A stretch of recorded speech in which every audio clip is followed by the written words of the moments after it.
Hello, and welcome to another edition of our podcast on all things recycling and environment. That is, recycle. Don't be a waster. Somebody brought to my attention this week, they asked me, do I know anything about leaf recycling? And to be honest, I had to say, what is that? I'd never heard of it. Leaf recycling, to me, call me old-fashioned, but I was of the viewpoint that green waste, that sort of stuff, clippings from your garden or whatever it is. When I was a kid, you just put it in a compost heap somewhere in your garden and let it rot away. And then you could use that for, helping growing vegetables or for your soil or whatever else.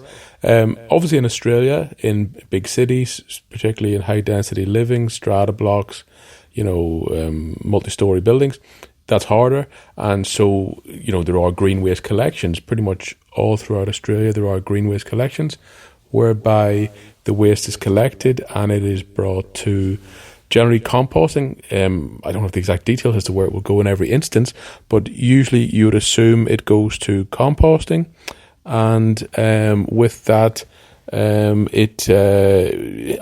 the same time, I would assume that in some instances it will, of course, end up in landfill if there's not the correct facilities, etc., available.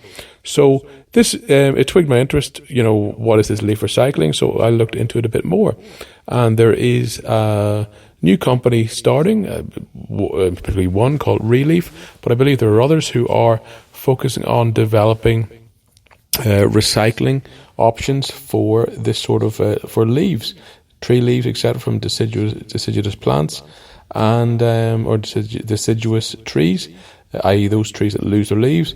So let's look into it today.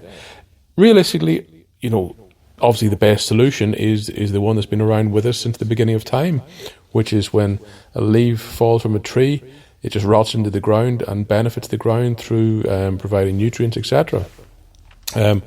It's a funny thing that people will, in the modern world, will look into and analyse even the most traditional or seemingly basic processes in the environment. And in this instance, the University of Delaware in the United States has a whole website on this, or a whole web page, telling us the benefits of this sort of stuff.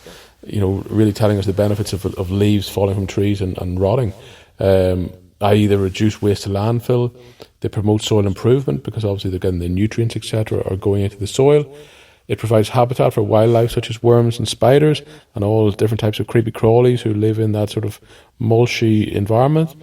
And it reduces the need for fertilizers, which obviously this stuff's rotting away. It's nutrient dense, and it will provide nutrients to the soil, etc. And then through the circle of life, let new things grow.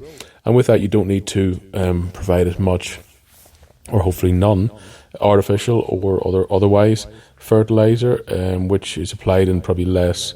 I suppose it's applied in less fertile grounds, but also now with mono agriculture, we have whereby you don't have trees, you don't have leaves dropping.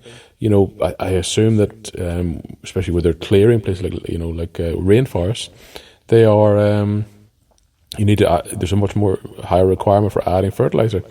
So those are the pluses of just letting it sit where it lies. But realistically, that isn't suitable for everywhere. Think about it in a city.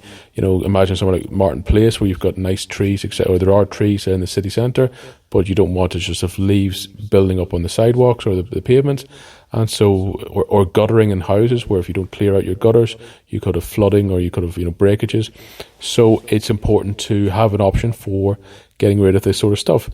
So the company is called Relief Paper. That's RELEAF, Relief Paper. And they are a startup focusing on manufacturing commercial packaging, such as paper bags, etc. Stuff that really would be made from normal paper, but they're making it from leaves rather than from cutting down trees. The process is generally not dissimilar, i.e., the science behind it is not hugely different. So the company explains the process themselves. After cleaning and washing the leaves, we process them into pulp filler, which is raw materials for making paper. After the production of paper, which is carried out for us by a contracted mill, we convert the sustainable leafy paper into packaging or sell the paper as is. Our know-how is in the production of the pulp and the filler. These raw materials could be used either for paper production or for moulding, packaging production. So yeah, it just sounds like a replacement for cutting down trees. And then I suppose the other question is how much, what's the environmental impact of cutting down trees, etc. And I'll be honest with you, I don't know how this stacks up vis-a-vis the other. Is this better or worse for the environment? I can't imagine it would be worse because, clearly you're reducing any, it's a material that you don't have to cut down trees, which, probably we don't want to do. And it is using what is fundamentally a waste product, particularly if that waste product is not going to be used for composting or providing nutrients to the soil. So in that instance, it is probably, I assume it's beneficial. So I'll be interested to hear what listeners think and, do people have more insights into this. I think in many environments, I think this would be suitable, and I think it's just a good example of another recycling option coming on stream that will help people greatly. So we'll leave it there for today, and I'll say recycle, don't be a waster, and as always, check out our website for lots more recycling info. Catch up soon.